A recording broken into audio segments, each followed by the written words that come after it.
Welcome back everyone, I'm the Energy Fabricator. Today, as promised in my last video, we are going to be taking apart this housing, which I believe holds a very good quality high voltage power supply, as well as an X-ray tube and maybe some other bits and pieces inside. I'm assuming that because I took this off of a medical or dental X-ray machine over 10 years ago. There was nowhere else on that device where I could locate the high voltage transformer, and given the weight of this, I'm assuming it's just an oil filled housing. So before we go and take it apart, the things that I'll just note is that I may salvage these 2 or 3 little driver motors here which operate the lead aperture, and also some transistors or MOSFETs. I haven't had a look at the specs yet, but they're all mounted to this very heavy heat sink, so they may be worth salvaging and desoldering from that circuit board. But other than that, none of these components are of any interest to me. I really just want to get to this top plate here, remove this top plate and see what's inside the box. So without further ado, let's get started. Just start taking this apart on the side here.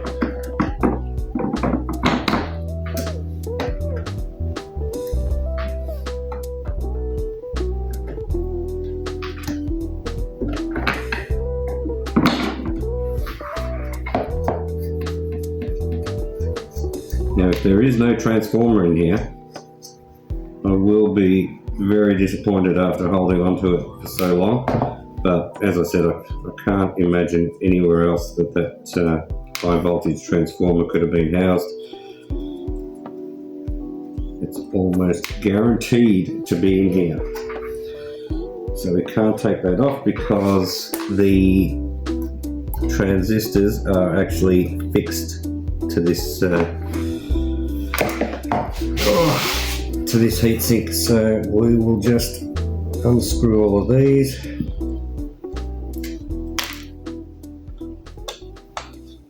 6 on each side.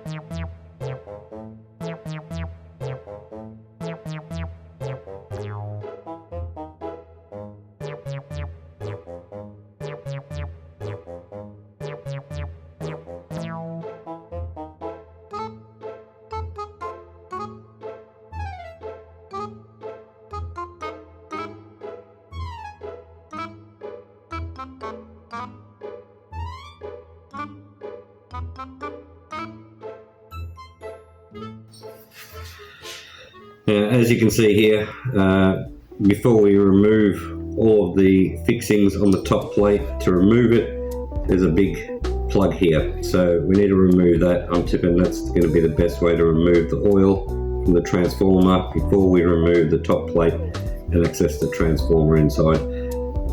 So that's what I'll do now. I'll go and get myself a container to put the used oil in, open that up, drain the oil out, then we'll take the top plate out and have a look at what's inside.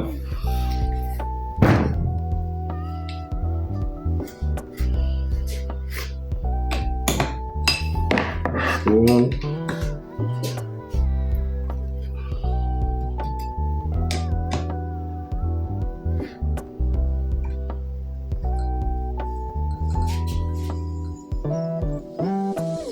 Yep, there's definitely oil in there. I can hear the pressure releasing.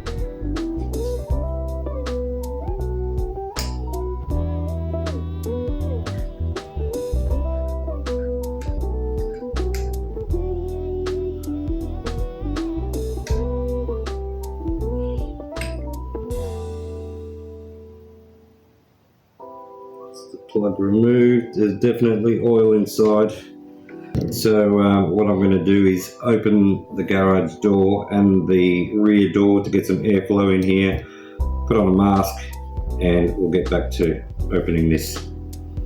So it's been a few hours and I still haven't taken the transformer out of the housing. The reason for that is mercury, believe it or not. I'll explain to you how mercury comes into this very shortly, but before we do that, we will need to clear the bench a bit. So as I said, I was thinking about salvaging some of the components here, in particular these transistors. I've had a look at them. They are 400 volts, 12.5 amp transistors. You know what, I've got enough components in my containers that I won't need to buy a transistor for the rest of my life. It's not worth my time to take a transistor off of this board. It's worth only a few dollars each. I got plenty, so there's really nothing else on this board apart from a couple of capacitors rated at 1000 volts and 1500 volts, but I'm not even going to plug in my soldering iron for that, so that's just going in the bin. This assembly here also going in the bin. I did say that I was thinking about salvaging these motors. I've decided against it. That's going in the bin. All this hardware here, bin. This thing here, it's at the end of its life. Nothing really to salvage on that. That wire, bin. This assembly here with all of these circuit boards just has a whole bunch of surface mounted components on it. Of no interest to me. There's nothing there that's worth keeping as far as I'm concerned. Bin. I will keep this little piece of ceramic bakelite. That'll come in handy. Doesn't take up much space. I'm at full capacity here, everyone. I have no more room to store stuff. So unless it's really rare or expensive, when I take stuff apart, I'm just throwing it out and keeping the bare minimum of what I need. Even this thing, back in the day, I would have kept this, but I'm throwing this out as well. This is the motorized aperture that opens and closes the aperture to the X-ray tube. So I'm just spinning that by hand with this gear here. So as you can see, it just closes, and these lead leaves just open and close, as you can see. Interesting little assembly, but again, rubbish. So we're not keeping any of that at all. What I will be keeping, however, is all of these components here. You can never have enough screws and nuts and bolts and washers, so I've got plenty of room for all of that. Got a few standoffs here. This is just a pin connector which we can rewire, so I'll keep that, put that in the box with the others. Just some thermal transfer for transistors and things that get mounted to heat sinks, and a few pieces of earth cable. I do have plenty of earth cable, but these already have the lugs attached, and they are not only mechanically bonded, but they've also been soldered in here as well. So always good to have a mechanically bonded and soldered lug on your terminals. They'll just go in the box with the others, so if we ever need to do a quick earth, it's already got the connection on one end, I just have to wire up the other end. I've already got a few of these in the box somewhere, so I'll add these to the rest of that bunch, and as I said, we're keeping that piece of bakelite. Now, on to why we've come to a bit of a standstill in regards to mercury.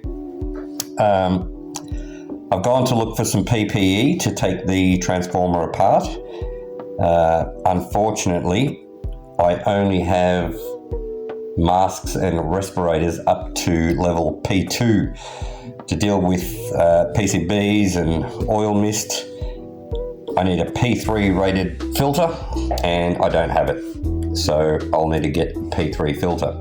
I also only have vinyl and latex gloves, and I will need either nitrile or neoprene, or preferably butyl rubber gloves to deal with oil. If I just put latex or vinyl gloves on, the oil would just literally permeate straight through it.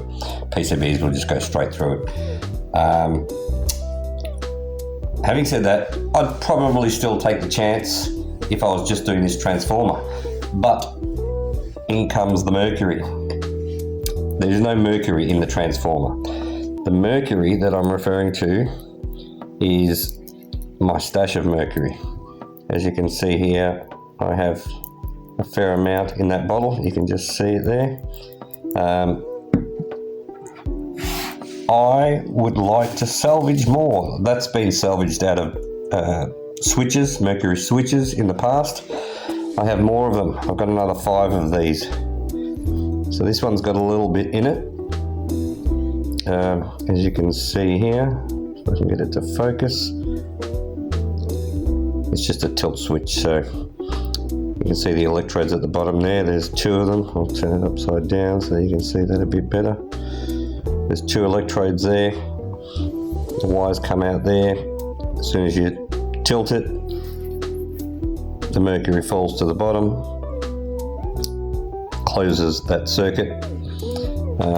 I've got a whole bunch of them. Here's another one. This one's got a fair amount of mercury in it. And here is another one. It's only got a little bit. This one here also only has a little bit. And I've got another little baby one here. So what I'm going to do is get the right PPE, because it's the same gloves and the same respirators, filters that I'm going to need to be safe in salvaging these, the mercury out of these switches. I know how much vapor comes out of these, out of mercury at room temperature. I'm not willing to breathe that in, so I will make sure I get the P3 filters for my respirator before I attempt to salvage more mercury. And the reason I'm salvaging mercury is to be able to use it in experiments moving forward. So unfortunately, we are not going to be looking inside this transformer today. We're going to have to save that for another video on another day once I have the correct PPE. And at the same time, we'll pull that transformer out and we'll also salvage the mercury out of these switches here and put it in my container. That'll be the end of that video.